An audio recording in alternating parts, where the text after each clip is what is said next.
Apabila seseorang berbuat dosa, yakni jika ia mendengar seorang mengutuki, dan ia dapat naik saksi karena ia melihat atau mengetahuinya, tetapi ia tidak mau memberi keterangan, maka ia harus menanggung kesalahannya sendiri.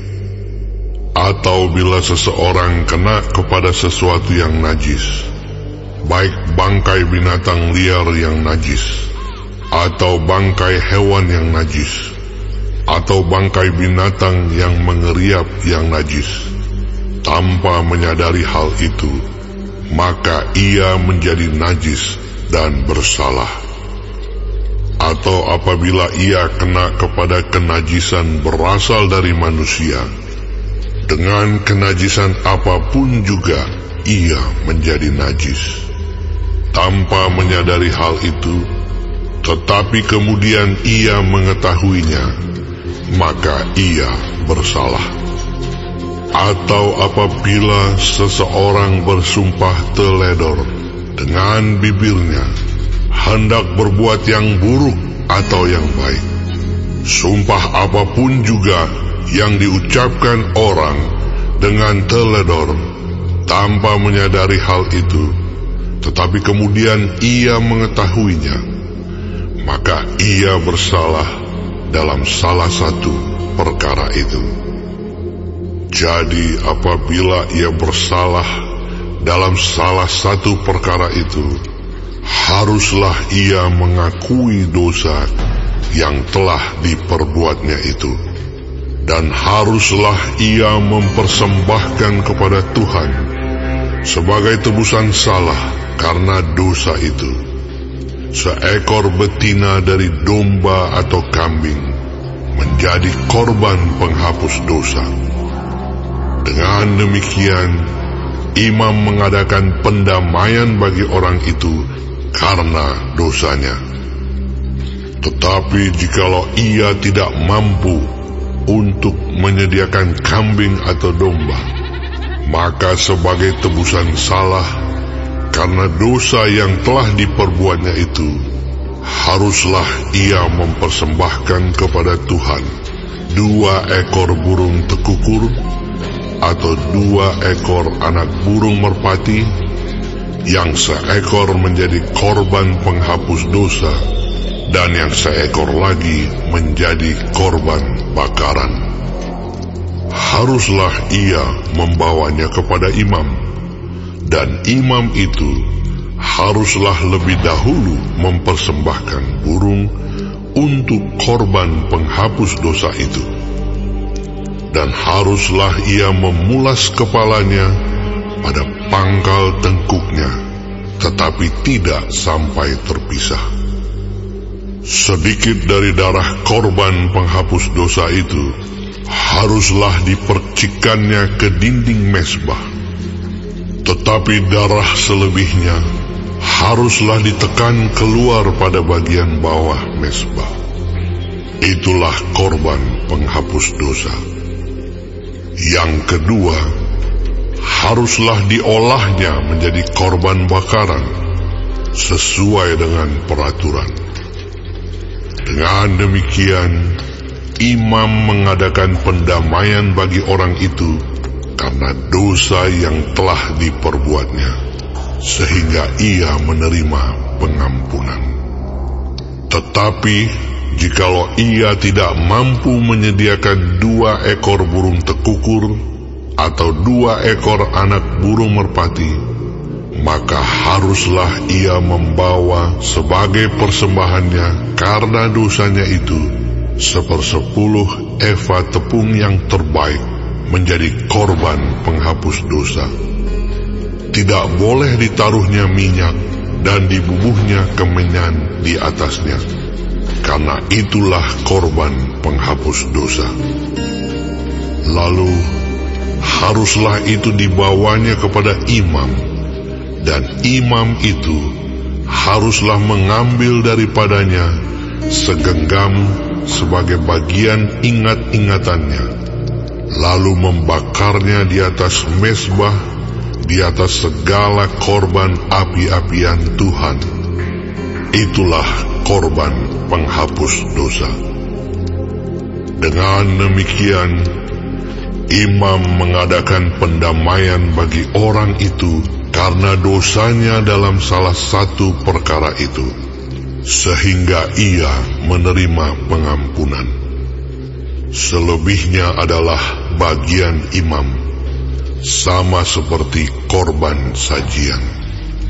Tuhan berfirman kepada Musa, apabila seseorang berubah setia dan tidak sengaja berbuat dosa dalam sesuatu hal kudus yang dipersembahkan kepada Tuhan, maka haruslah ia mempersembahkan kepada Tuhan sebagai tebusan salahnya seekor domba jantan yang tidak bercela dari kambing domba, dinilai menurut sikal perak, yakni menurut sikal kudus, menjadi korban penebus salah.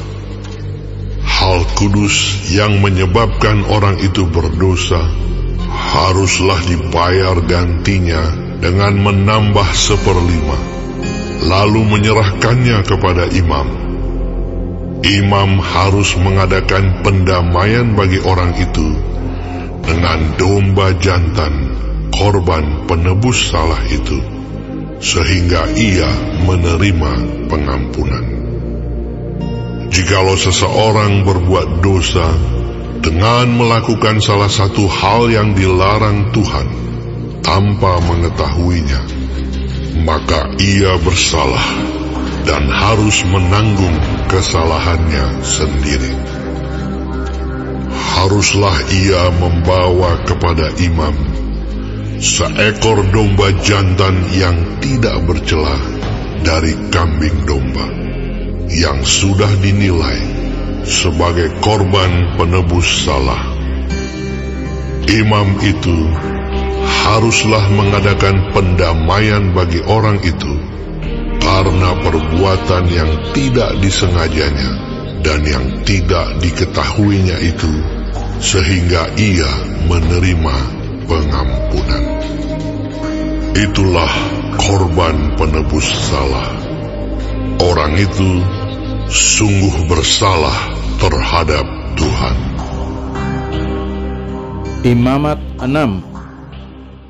Tuhan berfirman kepada Musa, apabila seseorang berbuat dosa dan berubah setia terhadap Tuhan dan memungkiri terhadap sesamanya barang yang dipercayakan kepadanya, atau barang yang diserahkan kepadanya, atau barang yang dirampasnya, atau apabila ia telah melakukan pemerasan atas sesamanya, atau bila ia menemui barang hilang dan memungkirinya, dan ia bersumpah dusta dalam perkara apapun yang diperbuat seseorang, sehingga ia berdosa. Apabila dengan demikian ia berbuat dosa dan bersalah, maka haruslah ia memulangkan barang yang telah dirampasnya, atau yang telah diperasnya, atau yang telah dipercayakan kepadanya, atau barang hilang yang ditemuinya itu, atau segala sesuatu yang dimungkirinya dengan bersumpah dusta. Haruslah ia membayar gantinya sepenuhnya dengan menambah 1/5. Haruslah ia menyerahkannya kepada pemiliknya pada hari ia mempersembahkan korban penebus salahnya. Sebagai korban penebus salahnya, haruslah ia mempersembahkan kepada Tuhan seekor domba jantan yang tidak bercela dari kambing domba, yang sudah dinilai menjadi korban penebus salah, dengan menyerahkannya kepada imam. Imam harus mengadakan pendamaian bagi orang itu di hadapan Tuhan, sehingga ia menerima pengampunan atas perkara apapun yang diperbuatnya, sehingga ia bersalah. Tuhan berfirman kepada Musa, "Perintahkanlah kepada Harun dan anak-anaknya, inilah hukum tentang korban bakaran. Korban bakaran itu haruslah tinggal di atas perapian, di atas mezbah semalam-malaman sampai pagi, dan api mezbah haruslah dipelihara menyala di atasnya. Imam haruslah mengenakan pakaian lengannya dan mengenakan celana lenan untuk menutup auratnya. Lalu ia harus mengangkat abu yang ada di atas mezbah sesudah korban bakaran habis dimakan api, dan haruslah ia membuangnya di samping mezbah. Kemudian haruslah ia menanggalkan pakaiannya dan mengenakan pakaian lain, lalu membawa abu itu keluar perkemahan ke suatu tempat yang tahir. Api yang di atas mezbah itu harus dijaga supaya terus menyala, jangan dibiarkan padam. Tiap-tiap pagi, imam harus menaruh kayu di atas mezbah, mengatur korban bakaran di atasnya, dan membakar segala lemak korban keselamatan di sana. Harus dijaga supaya api tetap menyala di atas mezbah, janganlah dibiarkan padam. Inilah hukum tentang korban sajian. Anak-anak Harun haruslah membawanya ke hadapan Tuhan ke depan mezbah.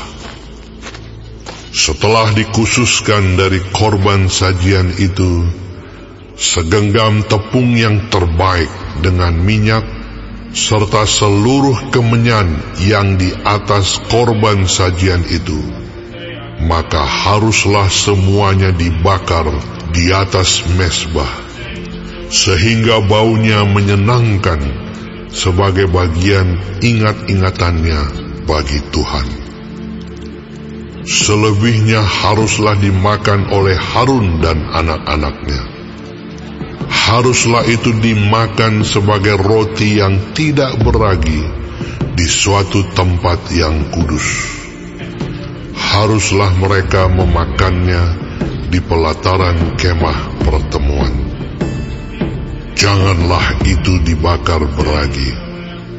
Telah kuberikan itu sebagai bagian mereka daripada segala korban api-apianku. Itulah bagian maha kudus, sama seperti korban penghapus dosa dan korban penghapus salah. Setiap laki-laki di antara anak-anak Harun haruslah memakannya. Itulah suatu ketetapan untuk selamanya bagi kamu turun-temurun. Itulah bagianmu dari segala korban api-apian Tuhan. Setiap orang yang kena kepada korban-korban itu menjadi kudus. Tuhan berfirman kepada Musa, "Inilah persembahan Harun dan anak-anaknya yang harus dipersembahkan oleh mereka kepada Tuhan pada hari ia diurapi. 1/10 eva tepung yang terbaik sebagai korban sajian yang tetap, setengahnya pada waktu pagi dan setengahnya pada waktu petang. Haruslah itu diolah di atas panggangan bersama-sama minyak. Setelah teraduk, haruslah engkau membawanya dan mempersembahkannya sebagai korban sajian. Sesudah dibakar dan berpotong-potong, sebagai bau yang menyenangkan bagi Tuhan. Dan imam dari antara anak-anaknya yang diurapi sebagai penggantinya haruslah mengolahnya. Itulah suatu ketetapan untuk selamanya. Seluruhnya haruslah dibakar bagi Tuhan. Tiap-tiap korban sajian dari seorang imam itu haruslah menjadi korban yang terbakar seluruhnya.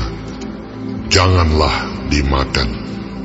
Tuhan berfirman kepada Musa demikian. Katakanlah kepada Harun dan anak-anaknya, inilah hukum tentang korban penghapus dosa. Di tempat korban bakaran disembelih, disitulah harus disembelih korban penghapus dosa di hadapan Tuhan. Itulah persembahan Maha Kudus. Imam yang mempersembahkan korban penghapus dosa itulah yang harus memakannya.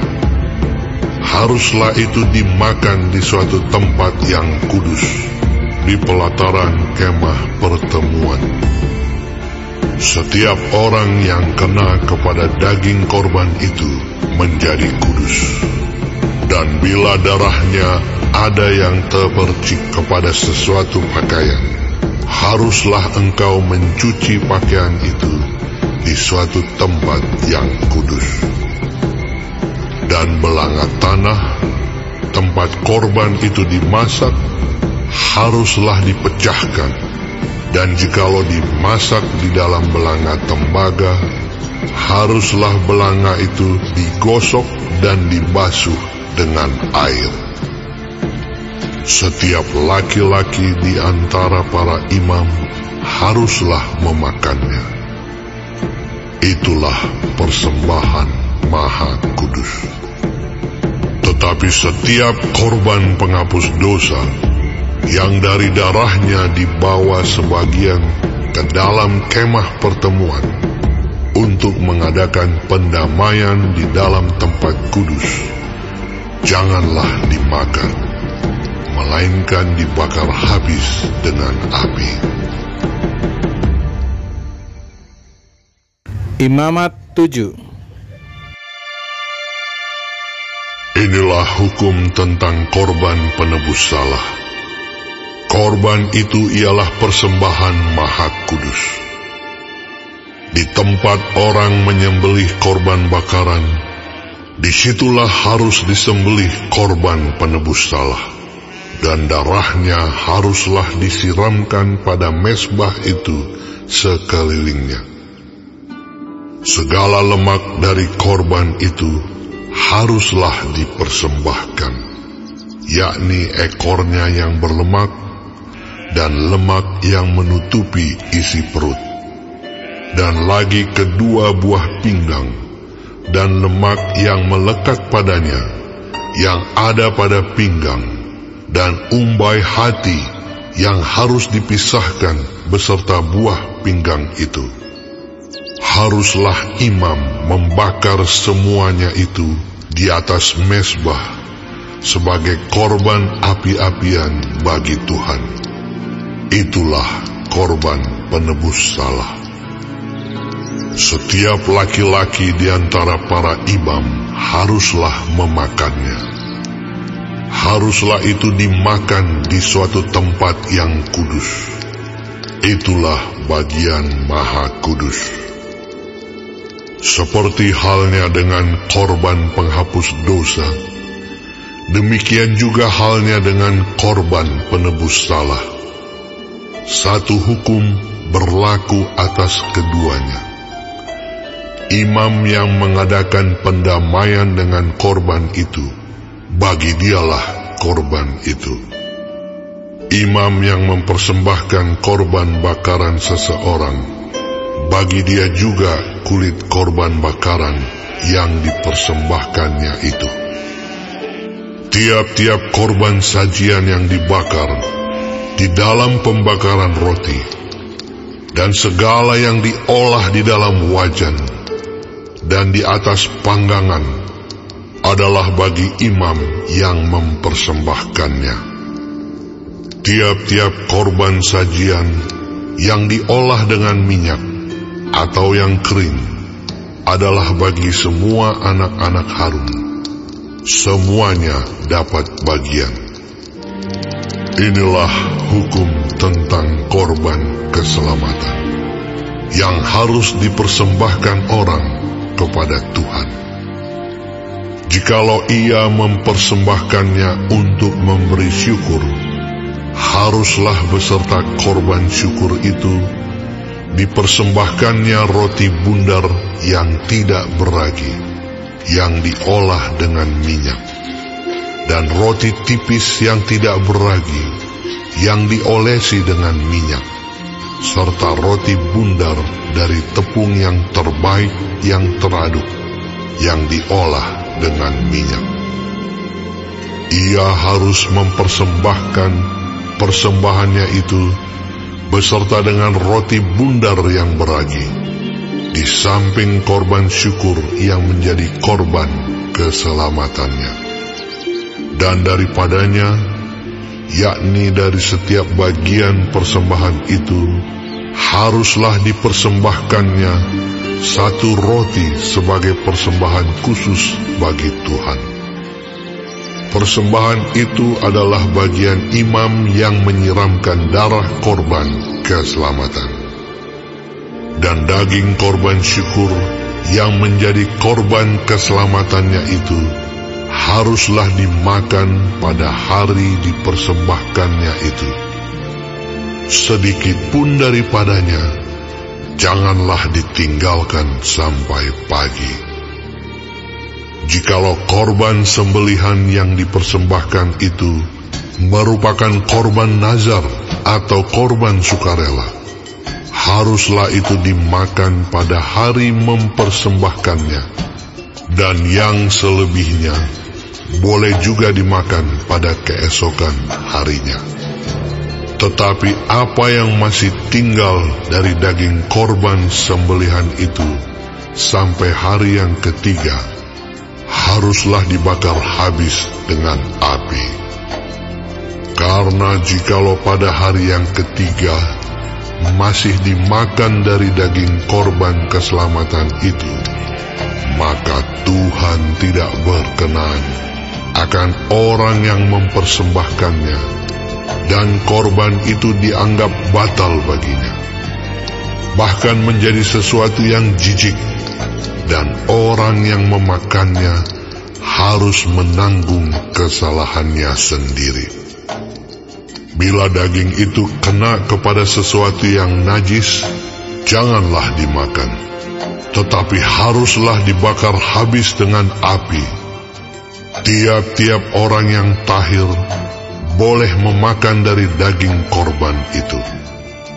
Tetapi seseorang yang memakan daging dari korban keselamatan yang untuk Tuhan, sedang ia dalam keadaan najis, haruslah nyawa orang itu dilenyapkan dari antara bangsanya. Dan apabila seseorang kena kepada sesuatu yang najis, yakni kepada kenajisan berasal dari manusia, atau kepada hewan yang najis, atau kepada setiap binatang yang merayap yang najis, lalu memakan daripada daging korban keselamatan yang untuk Tuhan, maka haruslah nyawa orang itu dilenyapkan dari antara bangsanya. Tuhan berfirman kepada Musa, "Katakanlah kepada orang Israel, segala lemak dari lembu, domba, ataupun kambing janganlah kamu makan. Lemak bangkai atau lemak binatang yang mati diterkam boleh dipergunakan untuk segala keperluan, tetapi jangan sekali-kali kamu memakannya. Karena setiap orang yang memakan lemak dari hewan yang dipergunakan untuk mempersembahkan korban api-apian bagi Tuhan, nyawa orang yang memakan itu haruslah dilenyapkan dari antara bangsanya. Demikian juga janganlah kamu memakan darah apapun di segala tempat kediamanmu, baik darah burung-burung ataupun darah hewan. Setiap orang yang memakan darah apapun, nyawa orang itu haruslah dilenyapkan dari antara bangsanya. Tuhan berfirman kepada Musa demikian, Katakanlah kepada orang Israel, orang yang mempersembahkan korban keselamatannya kepada Tuhan, haruslah membawa kepada Tuhan sebagian dari korban keselamatannya itu sebagai persembahannya. Dengan tangannya sendirilah harus ia membawa segala korban api-apian Tuhan. Adapun lemaknya haruslah dibawanya beserta dadanya, supaya dadanya itu diunjukkan sebagai persembahan unjukan di hadapan Tuhan. Lalu haruslah imam membakar lemaknya di atas mezbah, tetapi dadanya itu adalah bagian Harun dan anak-anaknya. Paha kanannya harus kamu serahkan kepada imam sebagai persembahan khusus dari segala korban keselamatanmu. Siapa dari antara anak-anak Harun yang mempersembahkan darah dan lemak korban keselamatan, maka dialah yang harus mendapat paha kanan itu sebagai bagiannya. Karena dada persembahan unjukan dan paha persembahan khusus telah kuambil dari orang Israel, dari segala korban keselamatan mereka, dan telah kuberikan kepada imam Harun dan kepada anak-anaknya. Itulah suatu ketetapan yang berlaku bagi orang Israel untuk selamanya. Itulah bagian Harun dan bagian anak-anaknya dari segala korban api-apian Tuhan pada hari mereka itu disuruh datang untuk memegang jabatan imam bagi Tuhan. Itulah yang harus diserahkan menurut perintah Tuhan dari pihak Israel kepada mereka pada hari mereka itu diurapinya. Itulah suatu ketetapan untuk selamanya bagi mereka turun-temurun. Itulah hukum tentang korban bakaran, korban sajian, korban penghapus dosa, korban penebus salah, persembahan pentahbisan, dan korban keselamatan yang diperintahkan Tuhan kepada Musa di atas Gunung Sinai pada hari Tuhan memerintahkan kepada orang Israel mempersembahkan persembahan mereka kepada Tuhan di padang gurun Sinai.